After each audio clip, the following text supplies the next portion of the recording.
불상은 불교에서 가장 중요한 신앙의 대상으로 알려져 있습니다. 우리나라의 불교가 전래된 이래로 삼국시대와 통일신라 시대, 고려시대를 걸쳐서 조선시대와 지금까지도 많은 불상이 만들어지고 있습니다. 그 불상 중에서 시대에 따라서 그 불상의 특징들이 다 다르게 나타나는데요. 예를 든다고 한다면은 통일신라의 대표적 불상 하면은 석굴암 본전불 다들 알고 계실 겁니다. 석굴암 본전불을 보면은 한눈에 그냥 감탄을 자아나게 뛰어난 그 작품이 됩니다. 그 불상을 보면은 비례와 조화미가 완벽하게 이제 그 적용되어 있는 그런 불상인데, 갑자기 고려시대가 되면은 그러한 통일신라 시대 때 적용되었던 비례와 조화미가 이제 사라지고 거대한 크기 아니면은 어떤 힘을 나타내는 굉장히 덩치가 큰 그런 이제 부처님들이 등장하게 됩니다. 오늘 이제 말씀드릴 내용은 이러한 이제 고려 초기에 주로 많이 만들어졌던 거석불에 대해서 말씀을 드릴까 합니다. 거석불의 대표적인 불상은 이제 논산 관촉사 석조보살입상, 우리가 이제 은진미륵으로 많이 알려져 있는 이제 논산 관촉사 석조보살입상이 있는데요. 그 크기가 18m나 됩니다. 우리나라 최대의 불상이 됩니다. 이렇게 거대한 불상이 이제 고려 초에 만들어지는데, 왜 이러한 거대한 불상이 특히 고려 초에 많이 유행했을까? 그거에 대해서 말씀을 드리겠습니다. 물론 이제 삼국시대나 이제 통일신라 시대에도 대형 불상들이 만들어집니다. 일반적으로 대형 불상이라고 한다면은 장육불로 알려져 있습니다. 장육불이 뭐냐 하면은 1장 6척의 불상. 한 척이 이제 대략 30cm 되는데요. 1장 6척이면은 16척이 됩니다. 크기를 얘기하면은 약 4.8m 정도 크기인데요. 근데 이 척의 기준이 시대에 따라 다르기 때문에 보통 4m에서 6m 크기를 장육불, 대형 불상이라고 말을 하곤 합니다. 오늘 말씀드릴 이야기는, 그러면 이렇게 삼국시대, 통일신라 시대 때도 물론 대형 불상이 만들어졌는데, 특히 이제 고려 초, 고려 전기에 들어서 많은 이제 대형 불상들, 특히 이제 10m가 넘어가는 초대형 불상들이 만들어지게 됩니다. 왜 그런 불상들이 만들어졌는가? 그 이유에 대해서 이제 고려시대 거석불 이야기 하면서 우리가 평소에 궁금했던 이야기 위주로 좀 말씀을 드릴까 합니다. 먼저 이제 고려시대 이야기를 하게 되면은 일단은 고려의 건국 이야기를 해야죠. 고려의 건국은 잘 알려져 있다시피 태조 왕건이 후삼국을 통일하고 936년에 새로운 통일왕조 이제 고려를 이제 만들게 됩니다. 고려가 등장하기 직전에 어떤 일이 벌어졌냐면은 935년 이야기를 좀 말씀드리면요. 935년 되면은 이제 후삼국 시대는 후백제와 고려가 열심히 이제 전쟁도 벌이고 서로 이제 한반도를 차지하기 위해서 많은 전투를 벌이는 그런 상황입니다. 신라는 이제 국력이 굉장히 약해져 갖고 지금의 경상도 지역으로 이제 그 지역이 축소되어 있는 상황이고요. 그런 와중에 935년에 신라의 경순왕이 신라를 고려 태조 왕건한테 이제 갖다 바치는 그런 상황이 벌어집니다. 그 다음에 이제 936년에는 후백제 견훤이 태조 왕건한테 투항하는 그런 사건이 벌어지죠. 그리고 후백제는 신검, 그 아들 신검이 이제 왕위에 올라가게 되는데, 후백제 신검과 이제 고려 태조 왕건이 이제 그 한반도의 운명을 놓고 936년에 큰 전투를 벌이게 됩니다. 그 전투를 벌이는 그 장소가 어디냐면은 일리천, 지금의 이제 선산 근처가 되는데요. 경상북도 선산 근처에 낙동강 지류 근처에 일리천에서 전투를 벌이고, 그리고 이제 후퇴를 합니다. 고려 태조 왕건이 크게 승리를 하고 후백제 신검군이 후퇴를 하는데, 어디로 후퇴를 하게 되냐면은 지금 논산 근처로 후퇴를 하게 됩니다.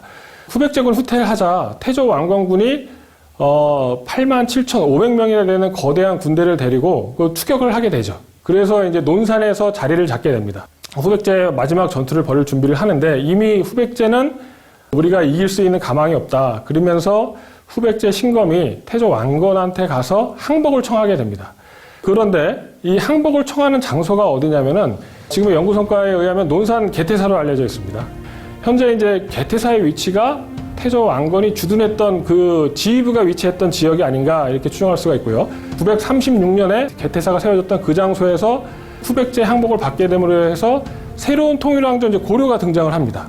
후삼국 시대를 끝내고 새로운 통일왕조 고려가 등장을 하게 되니까 어떤 일이 벌어지냐면은 그 항복을 받고 나서 이제 고려 태조 왕건이 당시에 이제 그 관청에다 특별하게 명해서 이 자리에 개태사를 세워라, 그런 명령을 내리게 됩니다.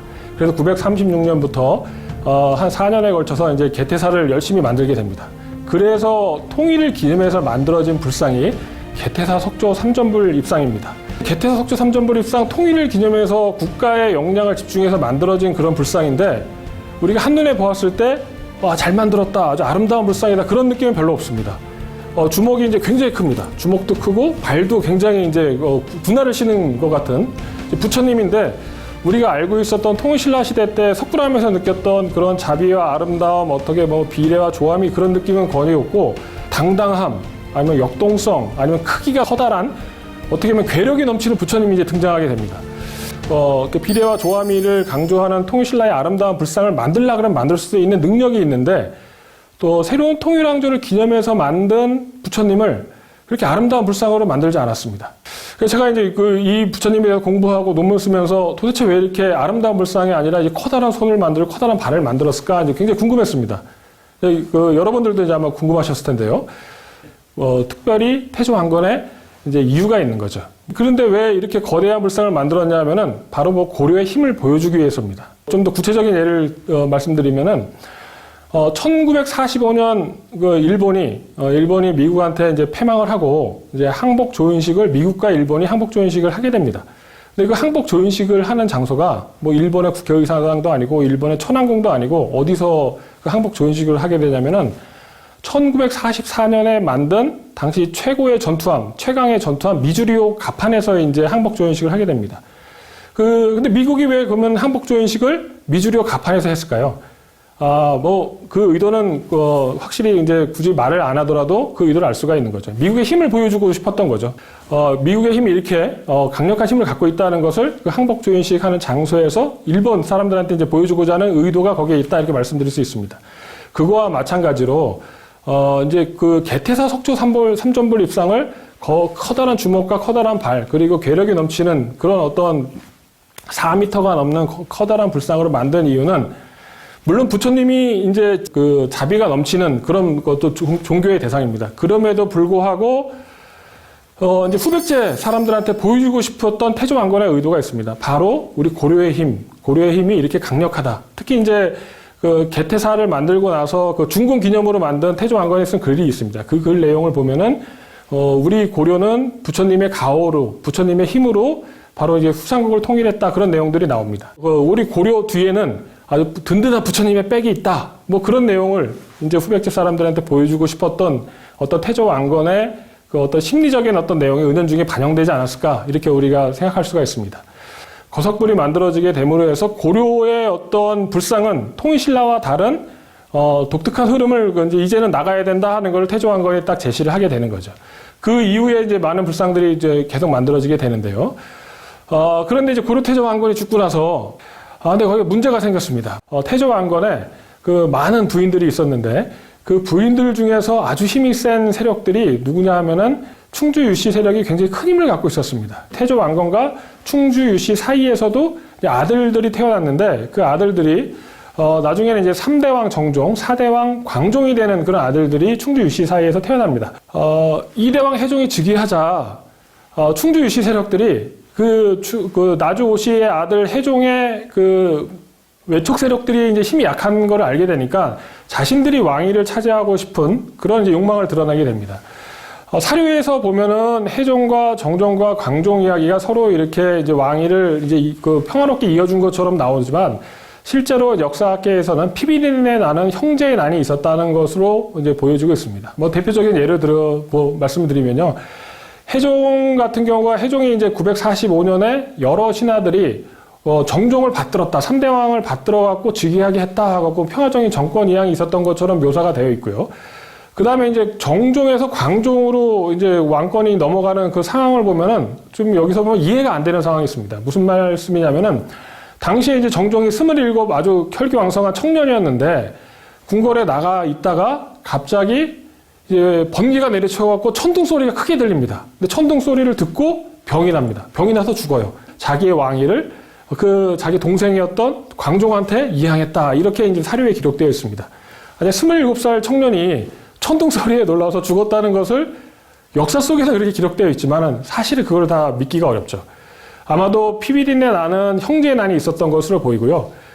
그 형제에 난 배경에는 호족들, 당시의 무장 세력들, 아직까지는 이제 고려가 이제 체제가 정비되어 있지 않다 보니까 태조 왕건과 함께 후삼국 통일을 위해서 싸웠던 그 호족 세력들이 이제 해종편도 들고 정종편도 들고 사대왕 광종편도 들면서 서로 치열하게 싸웠을 것으로 보입니다. 그러다가 최종적으로 광종이 승리를 하게 됩니다. 광종이 승리를 하고 나서 그 다음부터 이제 광종이 취한 행동이 사실은 이제 이번 시간에 말씀드릴 거석불들, 큰 불상들, 그 불상들이 나타나게 되는 어떤 그 역사적 배경에 대한 이야기입니다. 광종이 이제 왕위에 올랐습니다. 광종의 왕위에 올랐지만은 광종은 처음에는 아주 납작 엎드립니다. 주변이 다 아버지가 친구나 마찬가지였던 그런 신하들이 자기는 20대 초반의 그 젊은 친구인데 자신의 신하들은 아버지 친구들입니다. 그 아버지 친구들이 역전의 용사들입니다. 전쟁터에 누볐던 역전의 용사들이 이제 조정에 쫙 깔려 있는 거죠. 처음에는 이제 그 신하의 말을 잘 듣습니다. 고려전기 신하였던 최승로가 평가한 내용을 보면은 즉위한 해로부터 8년간은 청백 공평하고 형벌과 표창을 남용하지 않았다. 그러니까 신하 말을 잘 들었다. 이런 내용을 이제 하게 됩니다. 그러니까 광종은 즉위하고부터 한 8년간은 사실은 이제 자기의 마음속에 있던 욕망은 꾹 눌러둔 채 이제 신하 말 잘 듣고 이제 어디서 반란이 일어나지 않을까 이제 조심만 하고 있었던 거죠. 그렇지만 이제 광종은 하나하나 자기의 힘을 키워가고 있습니다. 대표적인 게 이제 과거제도 시행해갖고 자기의 세력을 끌어들이고 노비안건법 만들어갖고 호족들의 어떤 무력 기반을 해체하고 그러면서 하나하나 자기의 힘을 키워가고 있는데요. 즉위하자마자 이제 광종이 했던 대표적인 일이 바로 대봉은사라고 하는 사찰을 만들게 됩니다. 대봉은사를 만들고 나서 거기에 태조 왕건 동상을 거기다가 이제 봉안을 하게 됩니다. 태조 왕건 동상은 1992년에 북한에서 태조 왕건 능 정비하다가 이제 지하에서 이제 출토가 됐습니다. 우리나라 국립중앙박물관에서도 전시가 됐었는데요. 현재 이제 북한에서 이제 국보로 지정되어 있습니다. 광종이 만든 대봉은사에 태조 왕건의 모습을 만들어서 안치해 놨는데 지금 현재 사진에서 보는 바는 이제 나상입니다. 아무것도 안 입고 있었지만 실제는 이제 옷을 입은 형태로 이제 그 대봉은사에 이제 봉안을 했었겠죠. 그런데 이제 특징을 보면은 머리에 그 통천관이라고 하는 황제가 착용하는 관을 착용하고 있습니다. 여기서 또 우리가 또 주목해서 봐야 될 게 뭐냐면은 그 태조 왕건 동상의 얼굴입니다, 얼굴. 태조 왕건은 66세의 노인으로 이제 돌아가셨습니다. 노인으로 돌아가셨는데 태조 왕건 동상의 얼굴은 20대 청년의 얼굴을 하고 있습니다. 광종이 황제가 착용하는 통천관을 착용하고 태조 왕건 동상을 젊은 청년의 얼굴로 만든 이유는 그 의도가 있었을 것으로 생각됩니다. 통천관을 착용한 이유는 태조 왕건을 황제로 모심으로 해서 그 아들이었던 광종, 나도 황제다 이런 것을 이제 보여주고 싶었던 것으로 이제 생각이 되고요.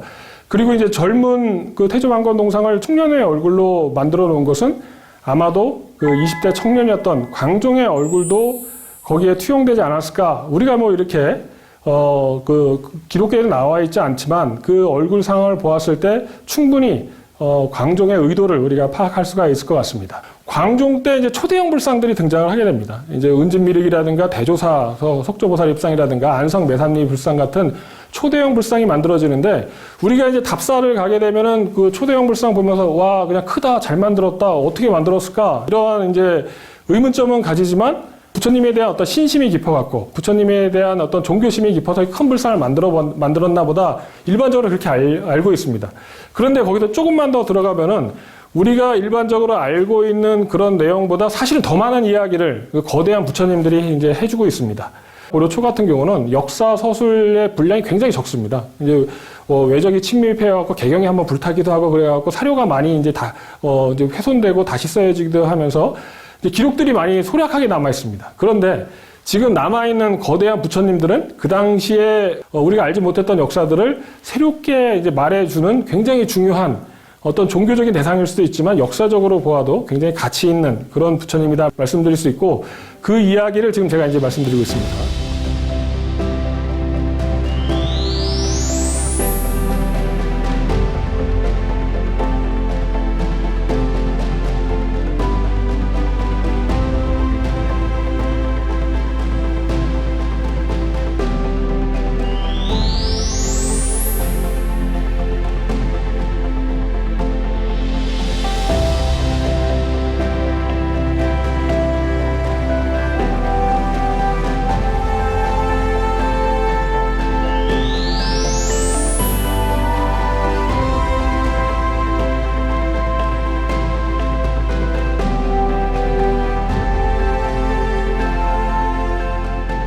광종은 대봉은사에다가 아버지의 모습을 하고 있는 태조왕건 동상을 만들므로 해서 태조왕건의 권위를 한껏 높여갖고 자신이 그 권위를 이어받는다는 그런 어떤 이미지를 이제 성공적으로 만들게 됩니다.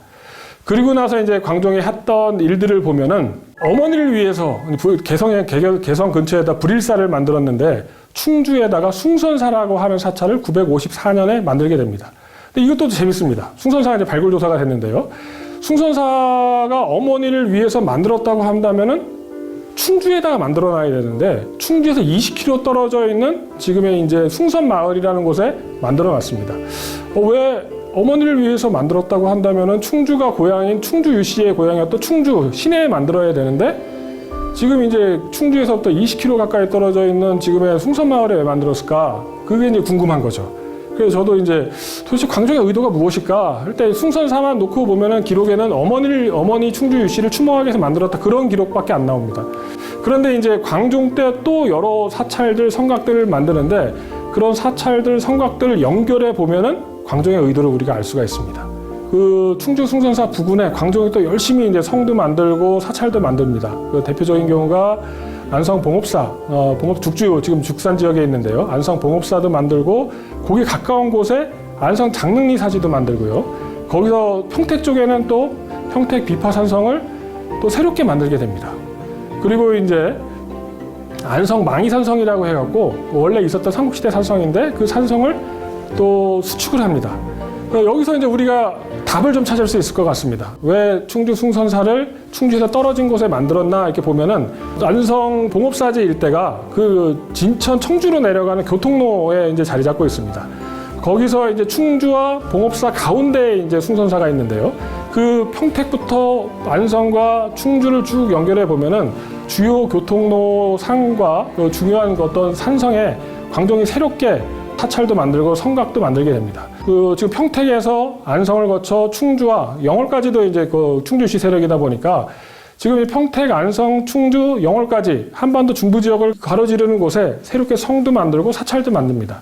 왜 이렇게 광종은 이미 전쟁이 끝나고 이제 후삼국 시대 전쟁도 끝나고 새로운 통일왕조가 등장했는데 전쟁이 끝난 지도 한참 되고 이제 고려의 4대 왕이 등장을 했는데 4대 왕이 등장해갖고 이미 국가 안보에는 북방의 왜적들이 더 중요한 국가 안보의 위협 세력인데 지금 중부 지역에 성을 만들고 있습니다. 새로운 성을 중축하고 있고요. 왜 그럴까? 찾아보니까 충주 유씨 세력과 당시에 이제 그 왕이 쟁탈전을 벌였던 세력들이 어디냐면은 진천과 청주 세력들입니다. 진천과 청주 세력이 바로 지금 이제 해종과 정종의 처가 세력들이 있었던 곳이 됩니다. 다시 말씀드리면 어떤 의미냐면은 이미 그 중앙정부에서는 광종이 왕위를 잡았기 때문에 중앙정부에서 해종과 정종의 세력들은 힘이 다 이제 없어졌습니다.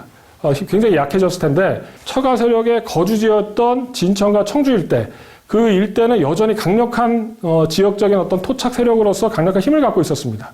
거기서 또 진천과 청주뿐만 아니라 좀 더 연결해 보면은 천안 역시 친해종 세력이라고 볼 수 있고요. 그리고 해종이 왕위에 오를 때 태조왕건이 직접 내 아들 좀 잘 봐달라고 부탁했던 사람이 박수리라고 하는 사람인데 박수리의 출신 지역이 어디냐면 당진입니다. 당진. 이렇게 보면은 평택과 안성과 충주 이남, 지금의 천안과 당진과 진천과 충주 지역이 사실은 반광종 세력이 됩니다. 그러다 보니까 광종이 어떤 일을 하게 되냐면은 자신이 왕위에 처음 올랐을 때는 납작 엎드리면서 신하들의 말을 잘 듣는 것처럼 열심히 이제 신하들 눈치를 보다가 960년을 전후한 시기에 한 8년에서 10여 년 정도 열심히 자기 혼자 힘을 축적하게 되는 거죠. 노비안건법, 과거제 그리면서 자신의 세력을 모은 다음에 960년경에 어떤 일이 벌어지게 되냐면은 이제 세상을 바꾸는 엄청난 일을 이제 하게 됩니다.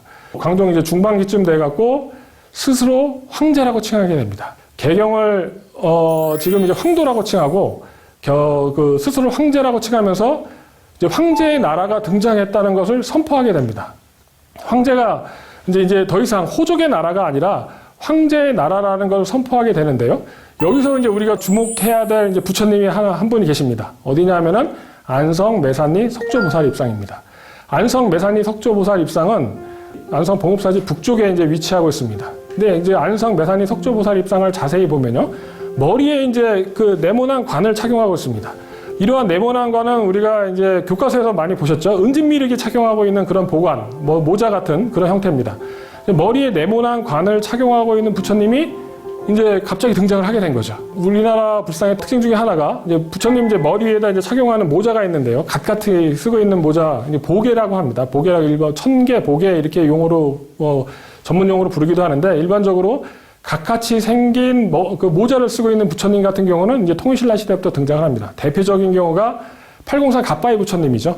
803 갓바이 부처님이 이제 모자를 쓰고 계시는데, 모자의 역할은 뭐냐면은 비바람으로부터 노천에 계신 부처님이 비바람을 맞지 않게 하고자 하는 그 신도들의 어떤 불심이 작용한 것이다, 이렇게 생각하시면 되고요. 초창기의 통일신라 시대의 그 보계라고 불리는 갓을 보면은 이제 팔각이거나 폭이 넓은 동그란 형태, 그러면서 그 형식적이나마 이렇게 얼굴에 비바람이 들이치지 않게 이렇게 만들어 놨습니다. 그런데 고려 광종은 어떻게 그 모자 형태를 네모난 형태로 딱 만들어 놓게 됩니다.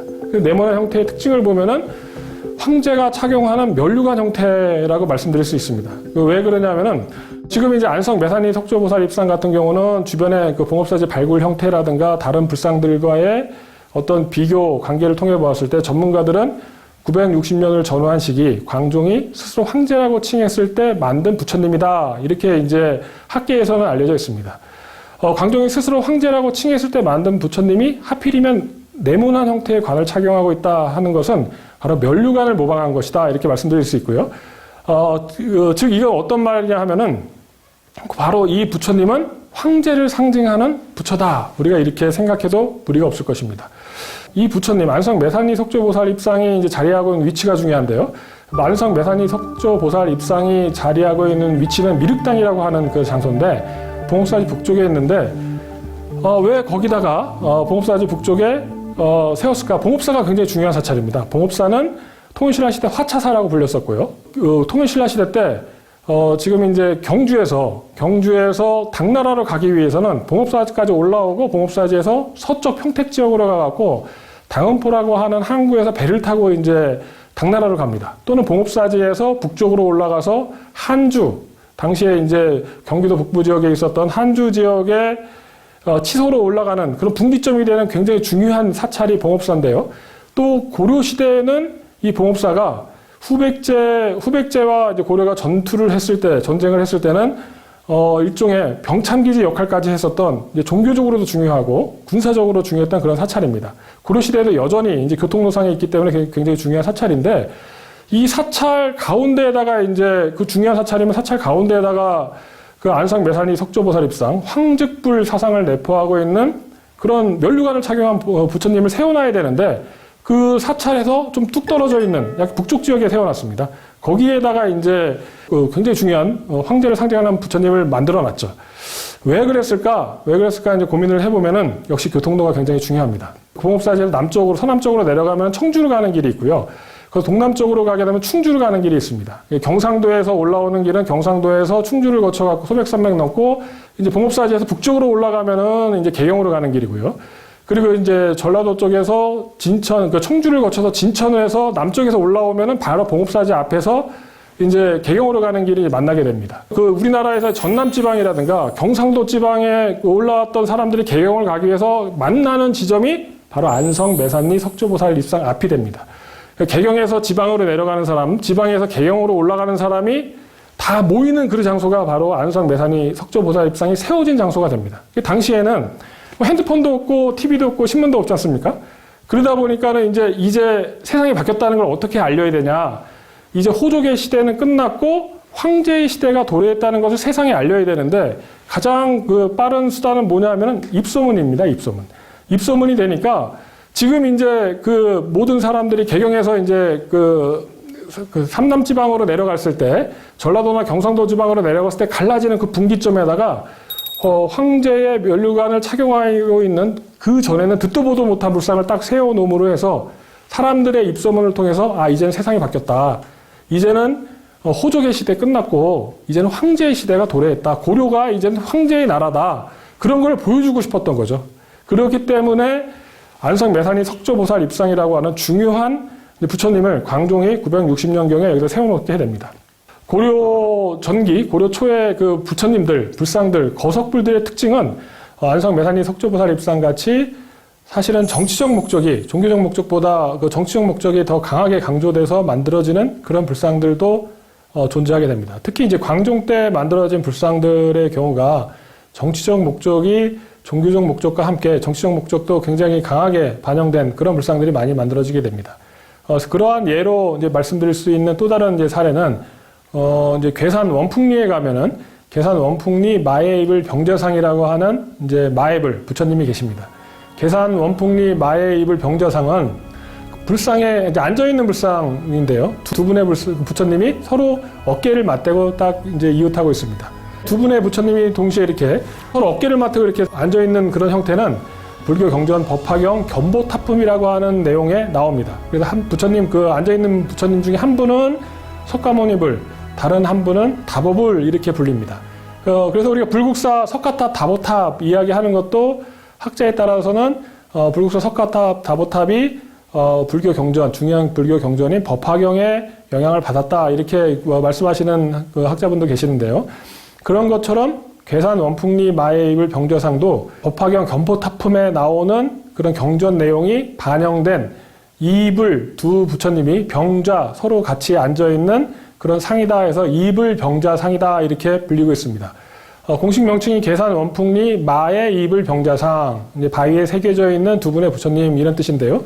여기서 이제 우리가 주목해야 될 게 무엇이냐면은 두 분의 부처님이 초대형으로 만들어졌다는 거죠. 초대형으로 두 분의 부처님이 마에 새겨져 있는데 이게 사실은 통일신라나 고려시대에 그렇게 크게 유행하지 않았던 그런 부처님입니다. 그럼 이 마의 이불 병자상 두 분의 부처님이 앉아있는 이러한 형태는 언제 그러면 그렇게 언제 어디서 유행했을까 보면은 사실 발해에서 크게 유행한 불상이 됩니다. 발해에서 유행한 불상이 왜 괴산 원풍리면은 거의 소백산맥 산줄기에 해당하는데 왜 거기에 갑자기 이게 거대한 마애불이 고려시대 크게 유행하지도 않았던 마애불이 여기에 세워졌을까?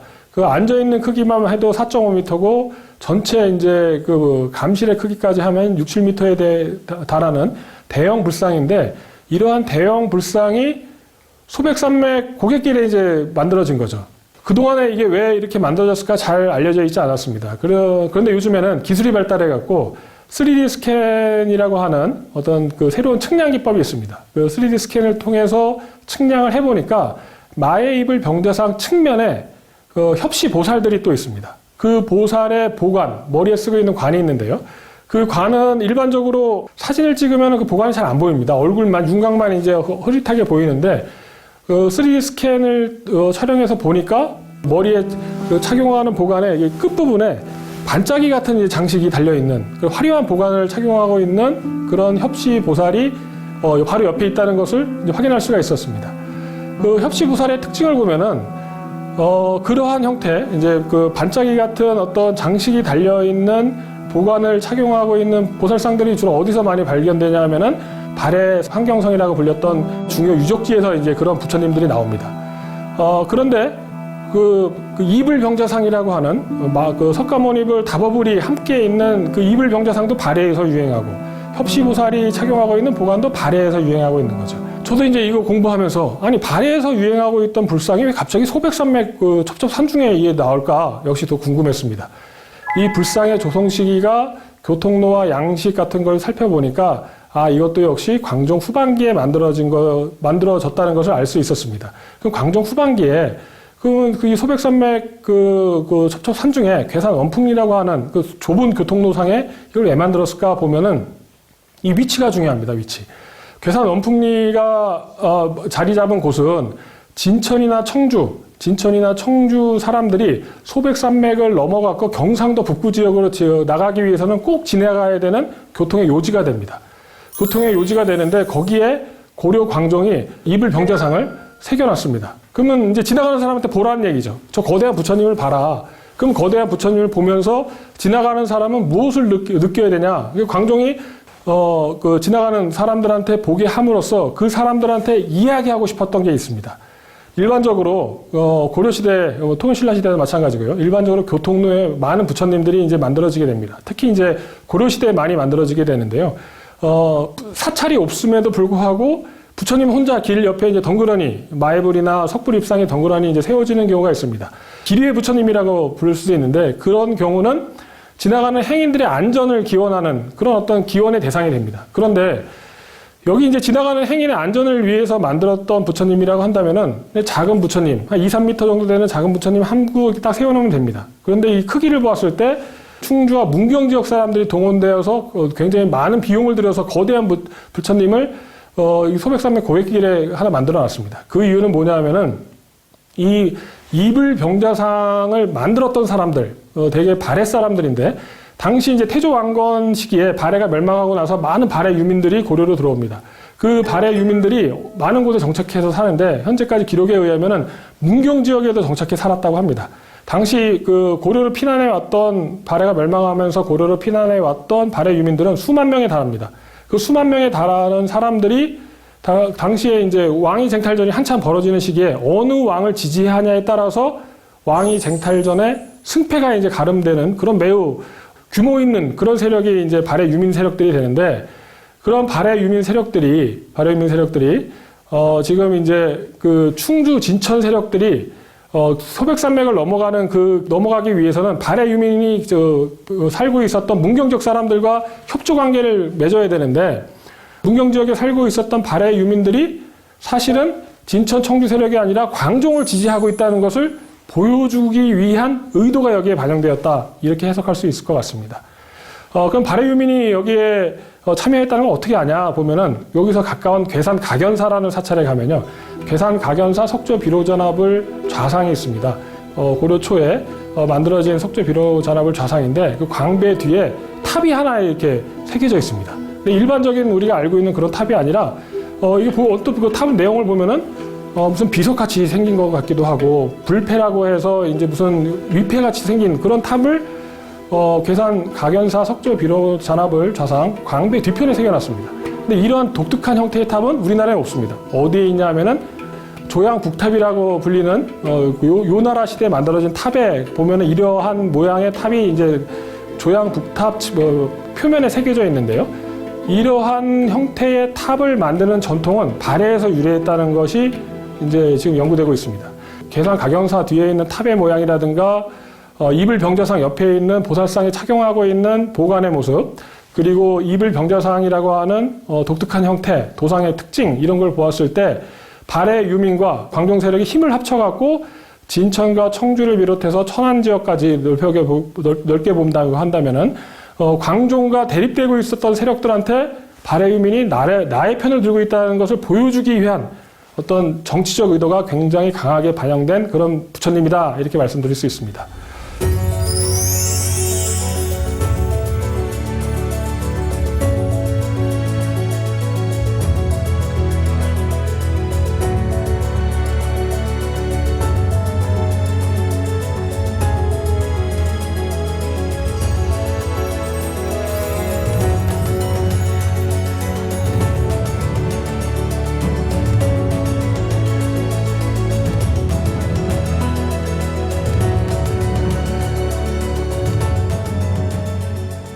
고려 후기가 되면은 이제 특히 이제 10세기의 특징이라고 말씀드릴 수 있는데요.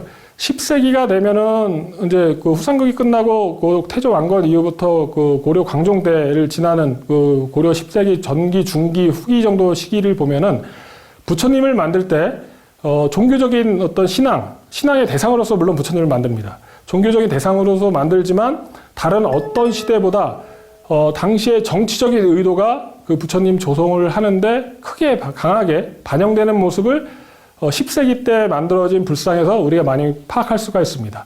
그 대표적인 사례가 아주 유명한 부처님 은진미륵에서 그것 또한 확인할 수가 있습니다.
은진미륵은 논산, 관촉사, 개태사에서 멀리 떨어져 있지 않습니다. 태조 왕건이 후삼국 통일을 기념하기 위해서 만든 논산 개태사에서 멀지 않은 곳에 그 논산 관촉사 석조 보살 입상을 고려 광종이 광종 후반기에 세우게 됩니다.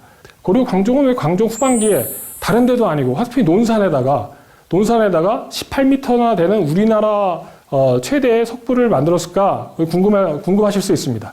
일반적으로 알려지기에는 뭐 저런 식의 거석불은 경기 충청 지역의 지방 양식이 반영된 고려 전기의 불상이다, 지방 양식의 불상이다 이렇게 그동안 알려져 왔었는데요. 사실은 지방에 세워졌다고 해서 지방 양식이라고 불리기는 어렵습니다. 왜냐하면은 논산 관촉사 석조보살 입상 같은 경우는 그 중앙정부에서 장인이 파견됩니다. 장인이 파견되고 예산도 지원되고 광종의 건축 의도가 이제 건립 의도가 반영이 됩니다. 이런 걸 보았을 때 비록 지방에 세워졌지만 중앙 양식이라고 불릴 수 있는 아주 중요한 불상이 관촉사에 세워집니다. 그러면 왜 광종 후반기에 저런 거대한 불상을 논산 관촉사에 세웠을까? 우리가 이제 고민을 해보면은 진천 청주 세력과의 어떤 역학관계, 그 관계를 고려한다고 한다면은 광종 후반기가 되면은 호족들이 굉장히 대대적으로 숙청이 됩니다. 자기가 이제 적대시했던 세력들도 어느 정도 이제 눌러놨는데, 그렇지만은 광종 후반기가 되면 권력의 피로 현상이 나타납니다. 무자비한 숙청을 하게 되니까 거기에 대한 반발하는 세력들이 또 등장하게 되는 거죠. 반발하는 세력들이 등장하게 되니까 자신의 권위를 이제 드러내야 되는데 논산만큼 중요한 그 효과적인 장소가 없었던 것이라고 생각이 듭니다. 왜냐하면은 논산 관촉사 바로 옆에 논산 개태사가 있었던 거죠. 논산 개태사 석조 삼전불 입상, 고려 태조 왕건이 한 4m가 넘는 불상을 세워놨는데 거기서 멀지 않은 곳에 논산 관촉사에다가 은진미륵, 관촉사 석조보살 입상을 세움으로 해서 그 왕건이 만든 불상보다 훨씬 더 큰 불상을 만들므로 해서 나의 힘은, 나의 권위는 우리 아버지 태조 왕건보다 더 크다. 그러니 나에게 함부로 반란을 생각을 하지 말고 덤비지 말라고 하는, 어떻게 보면은 그 부처님이 이제 은혜와 지혜와 자비의 이제 대상이 돼야 되는데 사실은 정치적인 선전도구로 이용되는 그런 모습도 이제 확인이 되고 있습니다. 관촉사 석조보살 입상 비슷한 게 이제 부여대조사에서 있습니다. 그 부여대조사 석조보살 입상 한 10m가 넘는데요. 이 부여대조사 석조보살 입상의 건립 의도 역시 광종의 권위를 나타내기 위한 것으로 보입니다. 관촉사 석조보살 입상 은진미륵에 대해서 재미난 이야기가 하나 있습니다. 뭐 어떤 이야기냐면은 우리나라 이제 고고미술사의 1세대 학자분이 되시는데 많은 연구를 하셨던 학자분입니다. 근데 그분이 관촉사 석조보살 입상 은진미륵을 어떻게 평하시냐면은 3등신 비율이고 비율이 일단 안 맞다. 그 거대한 얼굴, 그 원시적인 어떤 이미지가 있기 때문에 한국 최악의 졸작이다 이렇게 평을 하셨습니다. 일반적인 사람이 그냥 봤을 때 한국 최악의 졸작이다 하면은 뭐 못생겼으니까 그럴 수도 있겠다 하고 넘어갈 수 있는데 고고미술사에 아주 뛰어나신 학자께서 이런 평을 했다는 게 이제 받아들이기 좀 어려운 그런 입장입니다. 물론 지금은 그렇게 평을 하지 않습니다. 은진미륵 같은 경우 국보로 이제 지정이 됐고요. 그런데 왜 그 초기 한국미술사 1세대이셨던 그 학자분께서는 왜 그런 말씀 하셨을까 생각해 보면은 역시 이제 석굴암 본전불 때문에 그러지 않았을까. 무슨 말씀이냐면은 석굴암 본전불은 일종의 그 클래식이라고 말씀드릴 수 있습니다. 고전, 우리가 이제 서양 미술사 하면은 그리스 조각들 얘기하는데 그거와 마찬가지로 우리나라 불교 조각사에서 어떤 고전기라고 한다면은 통일신라 석굴암 본전불 빼놓을 수가 없습니다. 근데 통일신라 석굴암 본전불이 머릿속에 확실히 각인되어 있는 거죠. 그러니까 그 조화와 비례미 아름다움이 가득한 통일신라 석굴암 본전불 보다가 고려시대 부처님 보면은 왠지 못생긴 것 같고 비율도 안 맞고 덩치만 큰 것 같은, 이거는 가치가 떨어지는 것 같다 이렇게 느끼는데 우리가 부처님을 바라볼 때 그렇게 보면은 안 되지 않을까 그런 생각이 듭니다. 그러면 부처님을 어떻게 바라봐야 되냐?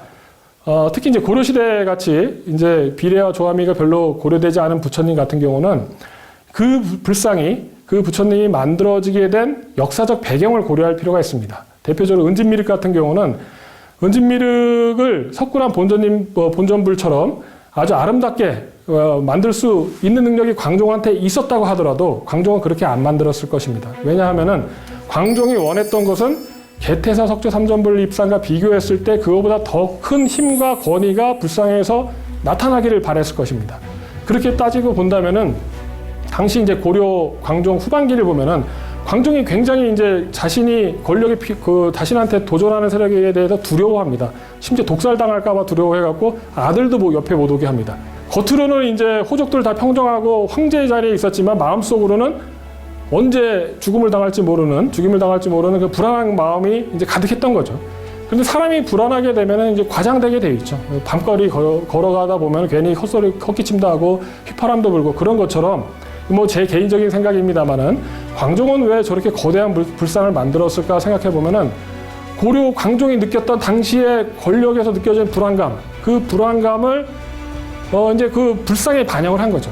그 불안감을 극복하기 위한 노력이 불상에 반영된 거고, 그런 관점에서 본다고 한다면은 광종의 불안한 그 어떤 그 자아, 광종의 불안한 자아가 정말 잘 반영된 뛰어난 불상이다. 우리는 저 은진미륵을 이렇게 해석할 수가 있습니다.